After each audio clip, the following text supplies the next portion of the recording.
આજે આપણી સાથે નયનભાઈ નંદાણીયા છે અને આપણે અહીંયા જાણવાનું છે કે હવે આ કેસર કેરીની જે કલમ છે એ કઈ રીતે તૈયાર થાય. આમ તો એ મધર પ્લાન્ટ છે. આ જોવા જઈએ આ નૂતન કેસર કેરીના આ ઝાડ છે. એટલે આ નૂતન કેસર છે, આની અંદરથી જે સ્ટીક હોય જે આપણે ખૂટા કલમ કહીએ છીએ અને આની જે સ્ટીક હોય છે એ બેસાડવામાં આવતી હોય છે. હવે ખાસ કરીને જોવા જઈએ તો આ જે તમારી આ નૂતન કેસરનું જે આ ઝાડ છે આ કેટલા વર્ષ જૂનું હશે? 5 વર્ષ. એટલે આમનું જે ખૂટો છે એ જ લગાડવાનો, એ લગાડવાનો નીચે દેશી ગોઠલામાંથી બનાવેલું હોય. તો અહીંયા જે તમારું આ અત્યારે તૈયાર થઈ રહ્યું છે આ આપણે નવી કલમ તૈયાર કરવા માટે નવી કલમ તૈયારી ચાલુ છે. તો આની અંદર તો અત્યારે માટી નાખી છે, તો એની અંદર પછી ગોઠલો ક્યારે નાખવામાં આવશે? હવે 15-20 દિવસ પછી. 15-20 દિવસમાં એમાં નાખશો ને એ ગોઠલો કયો હશે? દેશી. દેશી.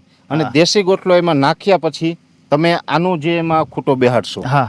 એટલે આ કલમ જે તમારી એક કલમ જે અત્યારે તૈયાર કરી રહ્યા છે, આ 15 દિવસ પછી તમે એમાં ગોઠલો નાખશો. આ કલમ આખી જે છે એ કેટલા ટાઈમે તૈયાર થશે? એ આવતા 6ઠા મહિનામાં. એટલે 1 વર્ષે તૈયાર થશે.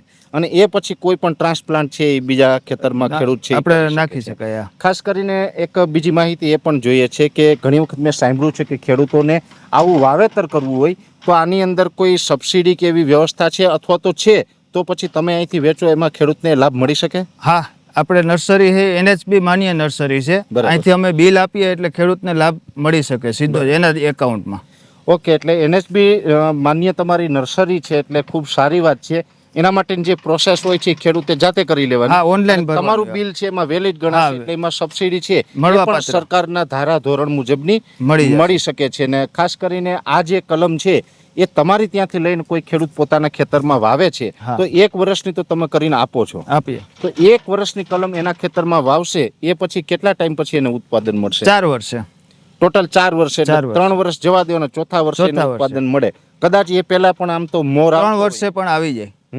તો એ ખેરી નાખો. હા, મોર બીજા વર્ષે જ આમ તો ક્યાંક કોક આંબામાં મોર આવી જાય પણ એને ખેરી નાખવો પડે.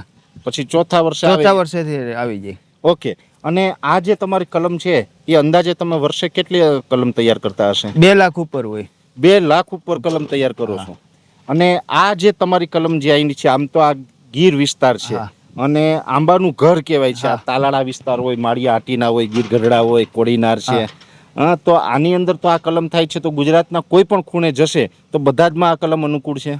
100% અનુકૂળ છે. બધા જ વિસ્તાર.